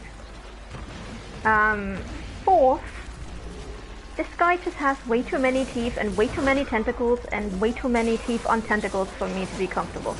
Like, yeesh, just get away from me. Like, I don't even want to get close to this guy, but I have to. This is probably the hardest boss battle in the entire game. It's really important that you keep at least a little bit of the arena available for yourself. So make sure where you go when he spits that goop at you. And like I said, keep the Force Hollow equipped because he has one attack which, if it hits you, is a one-hit kill if you're not at full health. This one right here. If you don't have the Force Hollow equipped, he will suck you in and it will do 99% damage. And if you don't have full health, that means you're dead. So always be very, very careful with this guy. Especially when he does that attack. This is actually easier stuff when he does his swiping. But when he does this vacuum attack, you want to get away from him and you do want to have the Force Hollow equipped. So, yeah. Also, from a lore point of view, there is some discussion among the Darksiders fandom about whether horsemen actually do need to eat or sleep. Personally, I think they do, because otherwise, Gluttony's illusion and Sloth's temptation would have been completely useless on Fury. But clearly she is, she does kind of enjoy she is kind of tempted to sleep, she is tempted to eat. So I do think they probably have to eat and sleep at least a little bit, but most likely not nearly as much or as often as humans do. And yes, as Sacha pointed out, after this fight, if you try to go back to Rampage's corpse, the corpse is gone. So that was definitely the corpse of your horse that Gluttony got to. Now here you want to just swim back as fast as you can. And now this part, if you know exactly what you have to do, it is a really easy battle.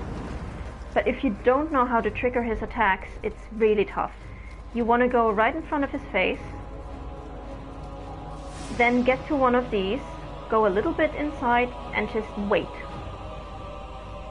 And you want to do it in that exact order, because otherwise he won't swallow those. So you do that twice and then he's done. So now you go back again because he does this. You run ahead and he's trying to swipe you with the tentacle. Go in front of his face. Let him pick up the bomb, go inside a little bit and just stay there. And boom. And now we get to the only execution in the game, which is kind of criminal, but at least it's a badass execution.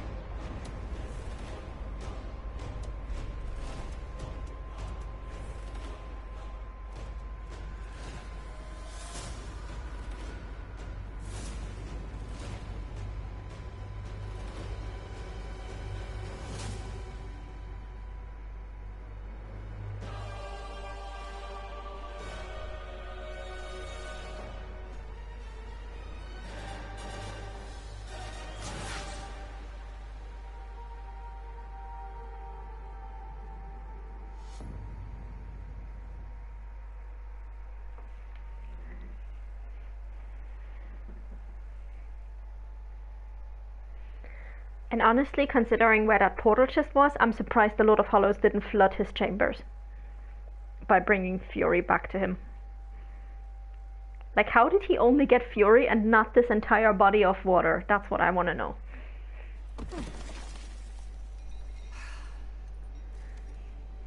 There are so few surprises left in the world. Isn't that Sad. At the moment, I've had enough surprises. You sound odd. Is something wrong? Take this. The stasis hollow. Why? You question my gift. I question your motives. Why does the Lord of Hollows continue to weaponize one of the Four Horsemen? For what purpose? Remain on your path. In time, perhaps you will find your truth. That would be a fine surprise indeed. And in the meantime, more toys for me to play with? Horseman, in our next encounter, only one of us will survive. Cryptic. Hardly. You help me, then you threaten me? Be gone.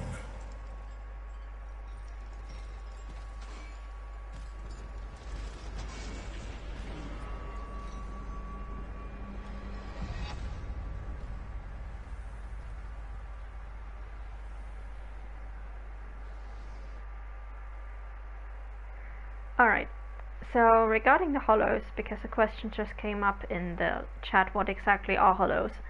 The Lord of Hollows seems to be known throughout the universe, because we have seen angels, demons, and horsemen who know exactly who he is.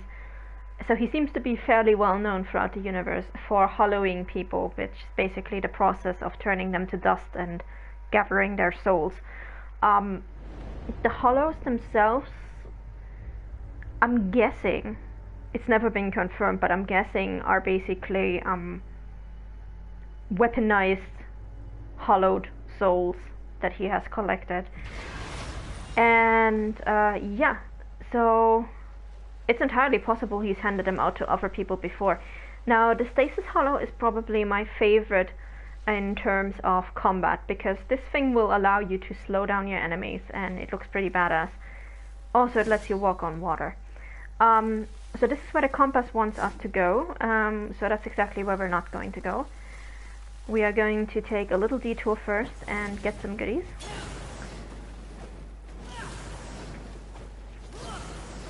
We can unfortunately not turn water into wine.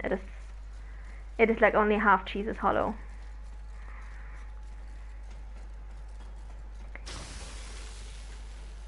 It does make a nice crackling sound when you switch to it.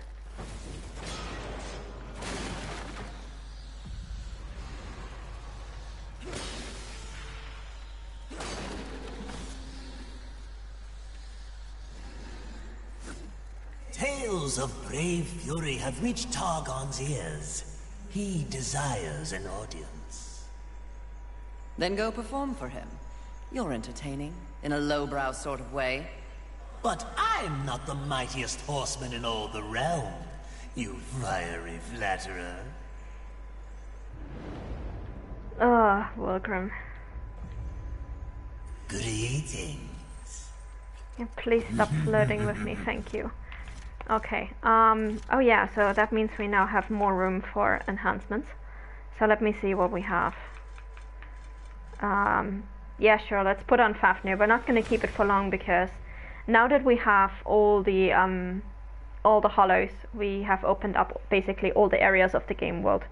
And we can go back to areas that we have been to before, but where we had certain things that we couldn't access, and we can get ourselves a few more goodies, including the Shade Enhancement, which gives us arcane damage reduction, so that's really good. We're gonna get that relatively soonish. And it's gonna allow us to upgrade a few of our things a lot faster. So we're just gonna buy his angelic and demonic artifacts, as always. I knew you couldn't resist. An excellent choice. As you would, this will be fun for both of us. And yeah, there we go. We got another level up. Awesome.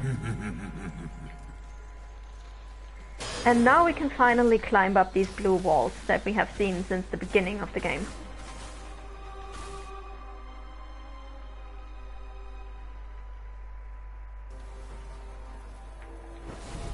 No more! No more! Stay back! So this dude actually, I actually believe how he got in here, because clearly he barricaded this place himself. He's got like a little like sleeping bag and everything. So good on you, dude. You're actually pretty competent survivalist, except for the fact that you question your salvation. Aside from that, pretty good job. A+. Can recommend.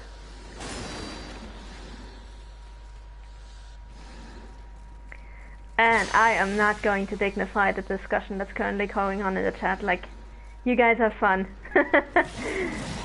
That's gonna be one for Tumblr. Anyway, I don't want to bother with this guy too long, so I'm just gonna use Havoc.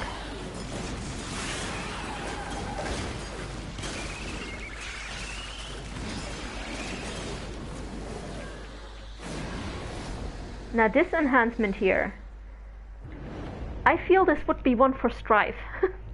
Because this enhancement, the fortune enhancement, let me just get to it,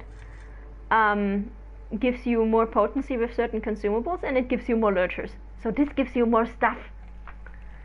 Can you imagine how much Strife would love this enhancement? It gives you more stuff.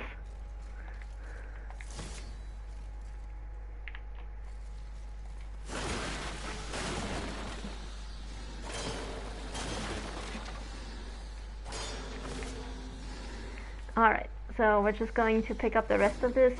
You can, if you want to, if you're doing this battle, you can let this giant crab thing smash these pillars, but there's nothing underneath them, so it's not like the first time you encountered one of those where you got like a small healing shot out of one of the pillars. There's just nothing there, so don't bother.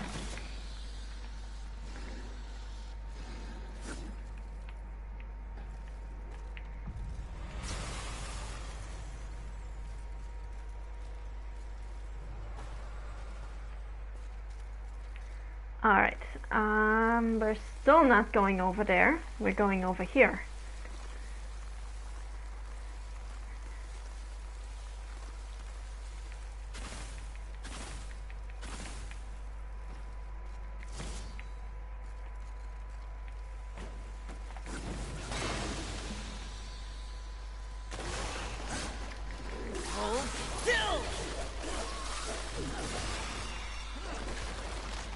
Alright, so this is gonna give us the chance to do a little bit more backtracking, and oh, I completely forgot that I didn't get the cockroaches yet. Oh, god damn it. Oh well.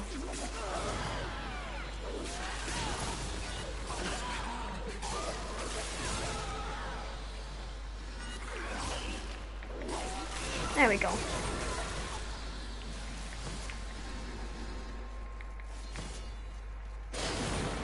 So one thing we could do at this point, if we wanted to, is we could do Keepers of the Void, because we now have all 4 hollows. The reason I'm not doing it yet is because the enemies in Keepers of the Hollow and Keepers of the Void do arcane damage, which you really want the shade enhancement for that. You really want the shade enhancement when you fight those guys. So even though we do have all the hollows, we're not going to go to Keepers of the Void just yet.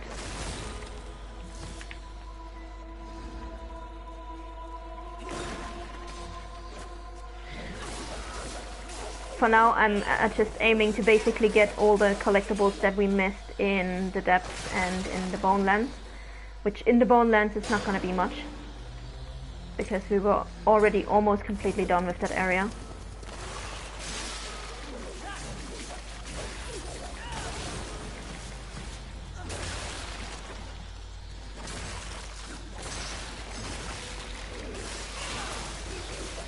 And in the depths we also did most of it, so just a few things left to go.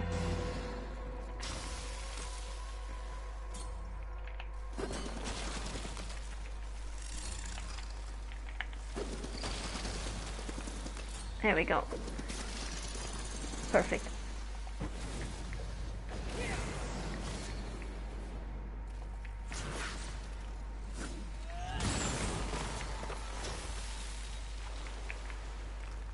so we're not going back there because we've already been that way. And instead we're going to go the way we were actually supposed to go.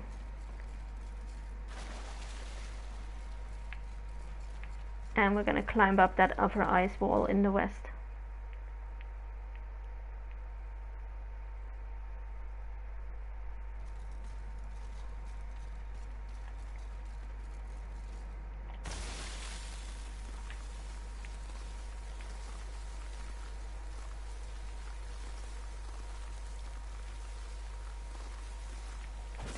This is new. This is good. You seem distracted, mistress. That Lord of Hollows is vexing. That's one word for it. Only one will survive? Do you think he's helped us this far only to betray me? I'm sure I don't know. Relationships between the Eternal Ones are as confusing and convoluted as they come. I can't keep track. Oh, you're a great help. Perhaps the Lord of Hollows is attempting to manipulate you in some way. Rattle you. Or he's gone utterly insane like the rest of this stinking world. He wasn't looking his best, was he? No, he certainly was not. Enough. Time to focus on the mission. If you say so, mistress. And here's the reason why I'm not walking in the water. Waste treatment. Yikes. Let's keep our boots out of this. And let's just use the stasis hollow.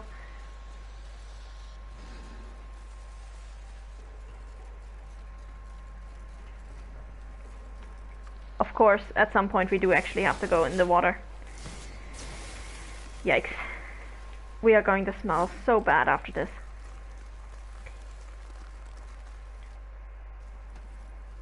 I knew you were cold, but walking on water is a neat trick.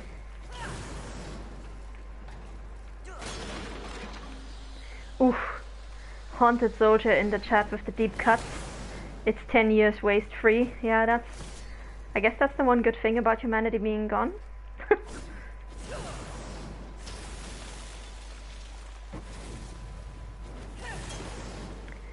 Alright, now we're just gonna swing over there for a minute because that's gonna get us, I think, a fragment of adamantine and, more importantly, an angelic artifact.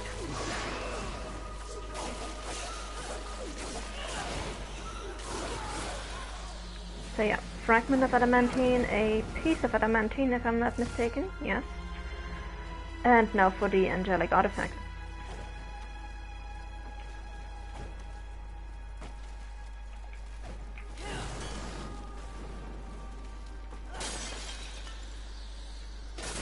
So this is the upper side of that room with the 3 archers when you go from Haven to the Bonelands. We're gonna open it up just in case, but we're probably not coming back here. I was really just after that angelic artifact.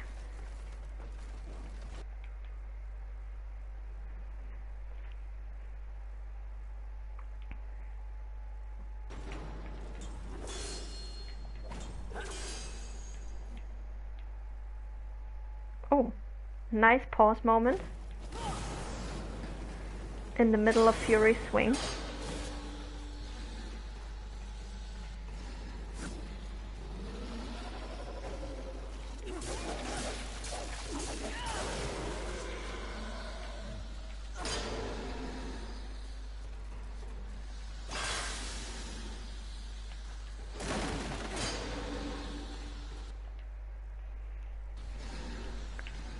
Oh my god.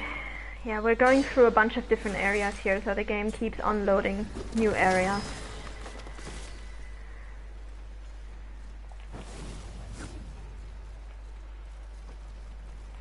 Alright, we're gonna take care of this guy first before we get ambushed.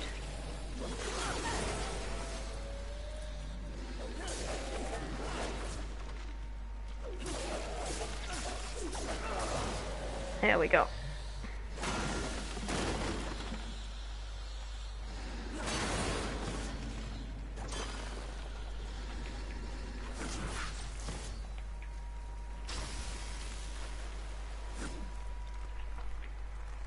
Oh, He actually dropped something. Nice. Okay.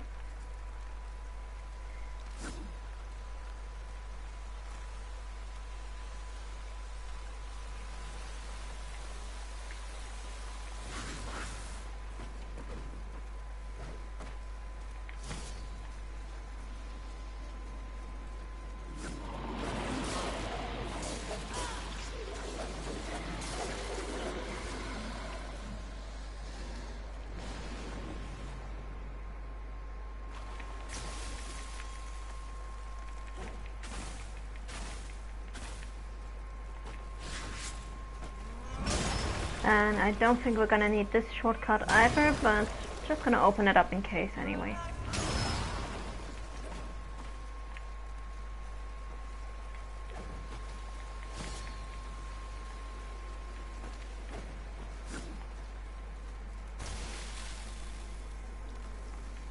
Alright, and now we're going back from the depths to the hollows, from the water to the fire.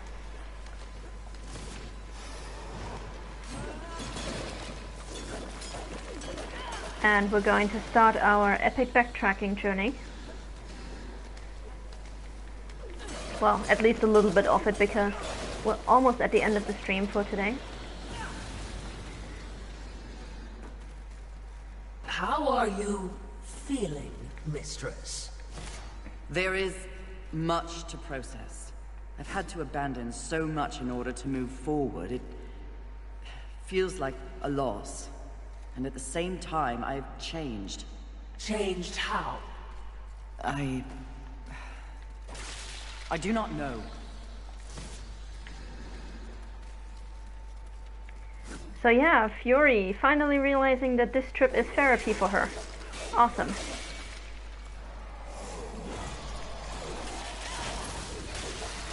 That's character growth. I like it.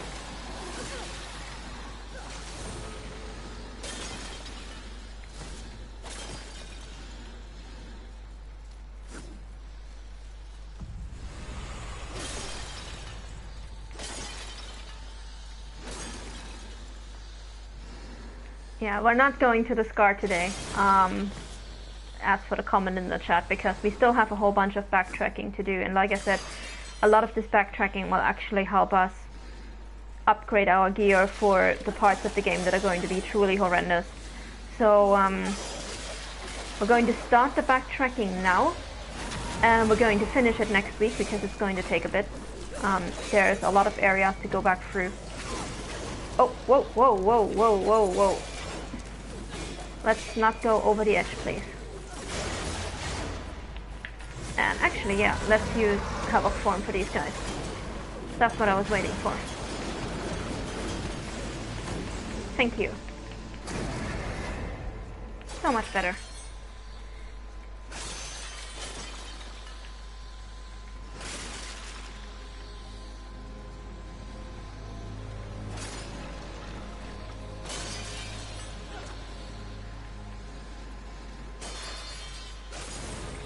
Alright. And no thank you, Twitch scam bot. I don't want to become famous. Get the hell out of my stream. What are you doing here? Like, I always love it when I get messages in the chat that are like, do you want to become famous? Do this or that? And I'm like, bitch, I usually have like somewhere between 5 to 10 people looking at these streams. Like, I am not in this for the fame. Go find somebody else.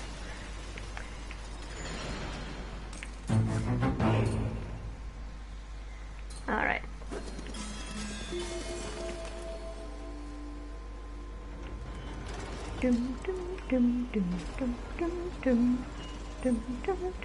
Now you might want to think we're just gonna go straight for this guy, but there's an archer up here on the ledge, so we're gonna go for them first because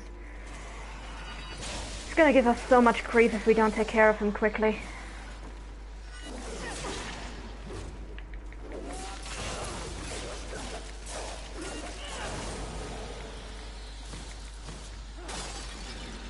Alright.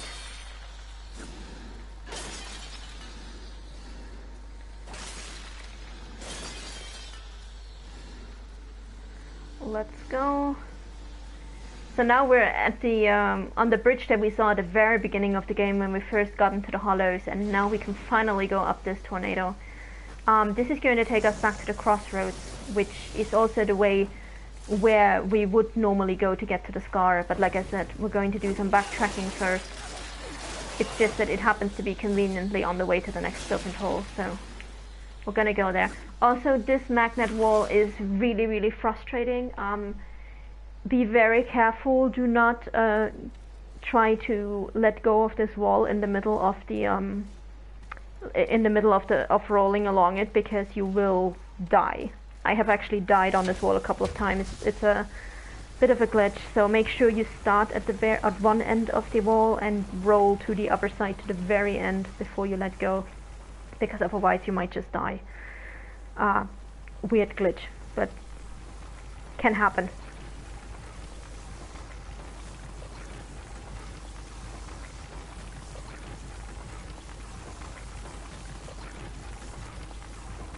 So yeah, do not let go here, just roll to the very end of it.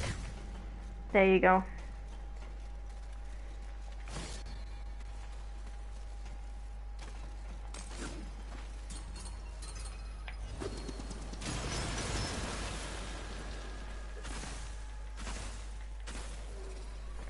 Alright, now here you want to be strategic. First you take out the one on the throwers up on the ledges. And this dude, because otherwise he's going to give you grief.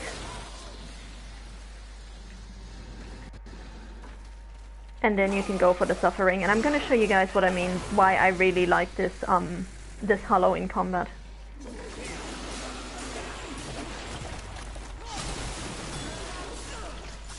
So there we go. Slows him right the fuck down. Love it. And this gets even better once we get the weapons from Keepers of the Void, because right now our stasis weapon is a sword. Actually 2 swords that can be combined into one. But when you go to Keepers of the Void you can get a pair of scythes instead, which is really neat.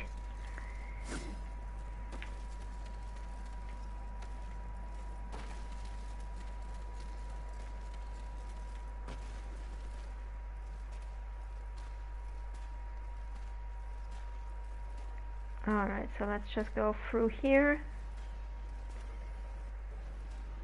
And we're back at the crossroads. Now, if we wanted to go to the Scar, we would just climb that that ice wall over there.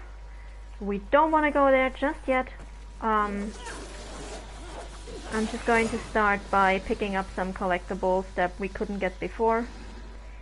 And I think we're going to make our way to the south end with this collectible cleanup, and then we'll call it a day.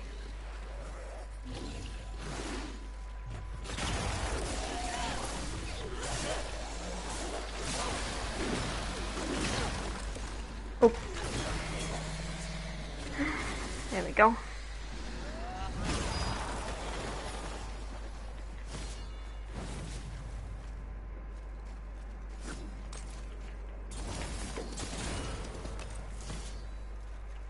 Stay back!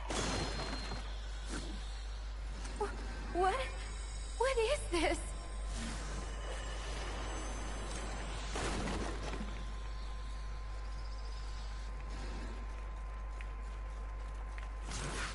Alright, gonna pick up this as well. And then let's see if we can get through this without like having to fight everyone again, because we already done that. I don't want to have to deal with that.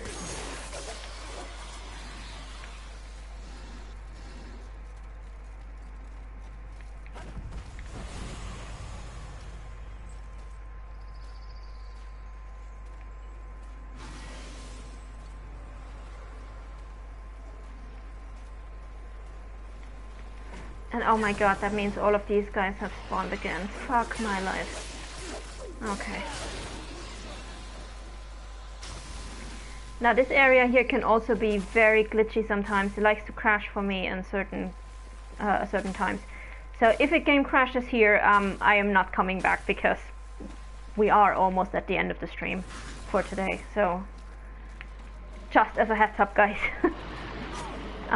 But I do at least want to try to finish the cleanup for the north end and the south end, because that's just gonna allow us to proceed more quickly next time. So let's hope we don't crash getting out of here.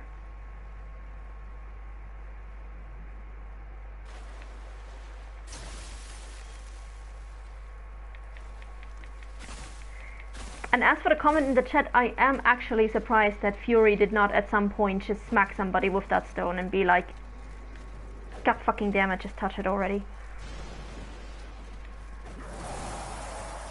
Like, she's being surprisingly patient for somebody who has no patience. She has more patience than I would have in this situation, honestly.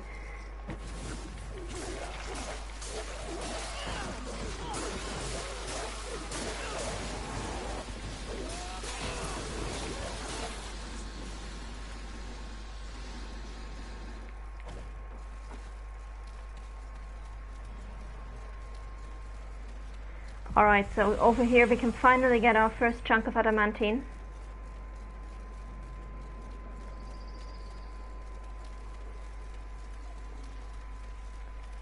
Just going to ignore all the enemies down here, like who cares?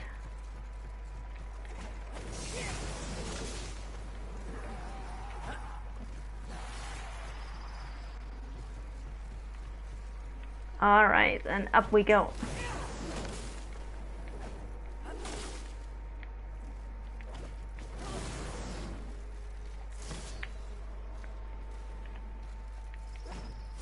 Oh, no, fuck, ah.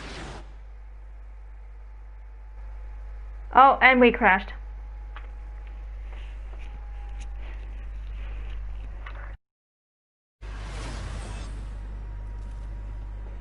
Alright, oh, okay, at least we start out at the serpent hole, that's nice.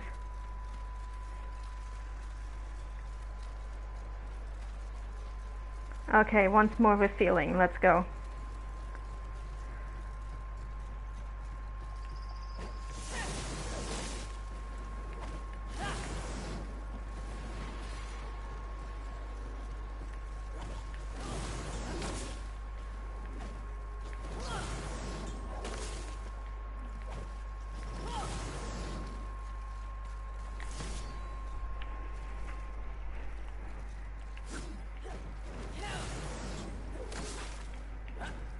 And there we go, we made it.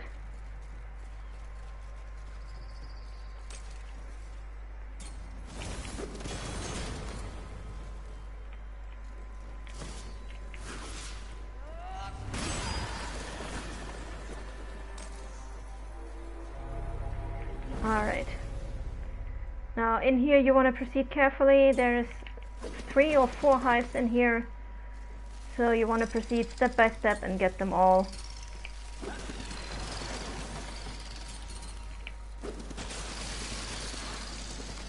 There we go. Otherwise you're just gonna get swarmed. Literally.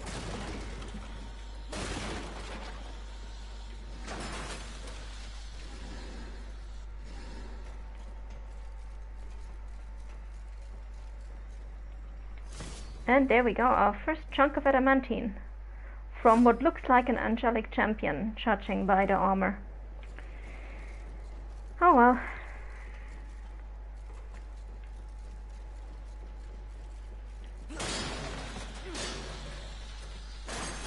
So there are 3 chunks of adamantine in-game, which means that in every playthrough you can upgrade 3 of your weapons to level 10.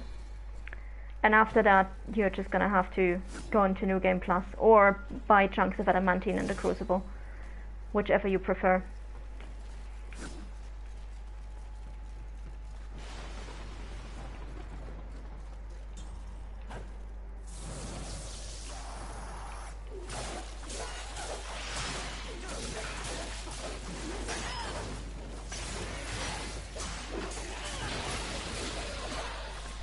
Okay, can we sneak up on him this time?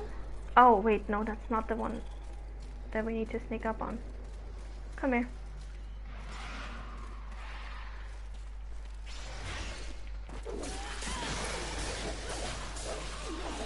Alright, there we go. Okay, this time let's see if we can sneak.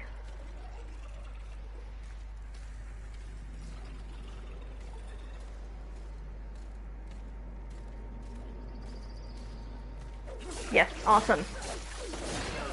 Got him. And of course we're back to these two idiots, so gonna use Havoc Form for this because otherwise this is just gonna be a pain.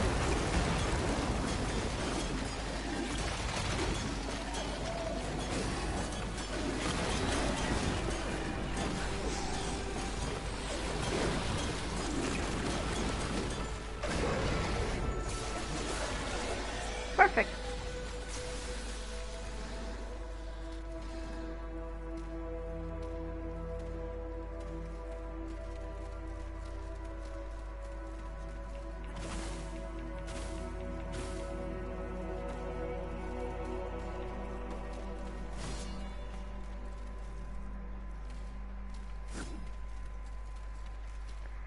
Alright, so we're nearly done with the backtracking for this area.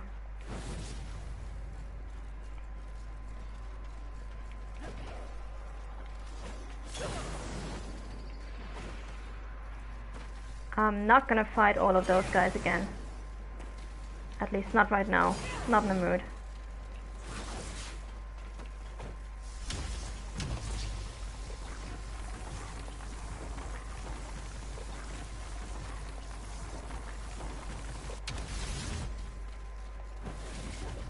So this, we could go through this right here, but I think we're actually going to get back to that area later from the other side, because all these levels are interconnected. So that's one of the reasons the developers gave for not integrating a map into this game, because it would just look like spaghetti.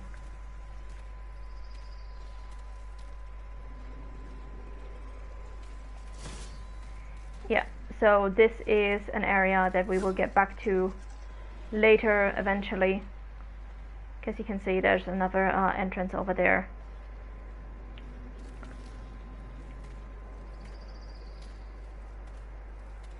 So for now we're just gonna stick to this area over here at the north end.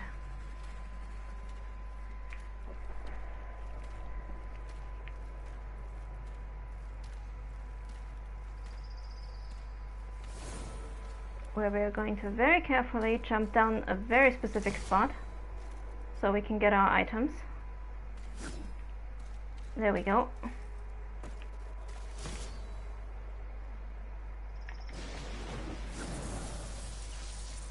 Ah, god damn it. I want to see if I can get over here without having to fight all these guys again.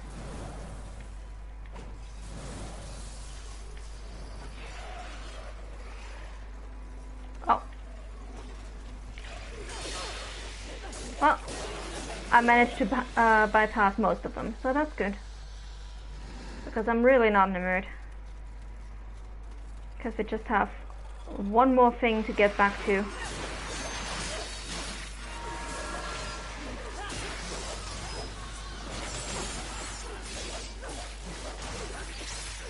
And then we're gonna call it a day.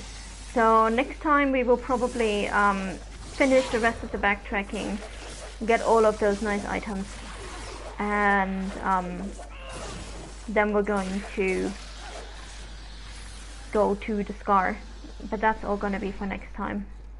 I'm just gonna ignore this guy because he's not gonna be able to follow us all the way anyway. Oh, that's nice. That's a nice pause there.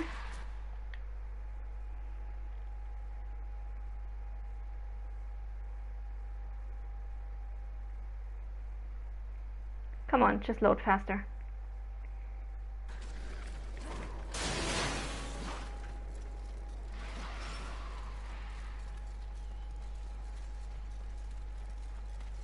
Alright, and here we go, the last tiny little bit of backtracking that we have to do. This dude, by the way, is one of the few enemies that respawn even if you die. So, if you want to farm souls, this is the best place to do it. But we are just here for this. And starting next week, we are going to just do a bunch of backtracking and then move on to the scar. And after that we'll be pretty much almost done with the game, so depending on how it goes next time we might actually be able to finish the game, although that would probably be a bit of a longer stream. For now this is gonna be it for today. Thank you guys for joining me, hope you had some fun, and I'm sorry for the crashes that we had, totally out of my control, so don't know what happened there with the game. Hopefully next time will be better. Hope to see you all again next Sunday at 8 PM Irish time. And until then, hope you guys stay safe, have a good one, and see you then. Bye bye!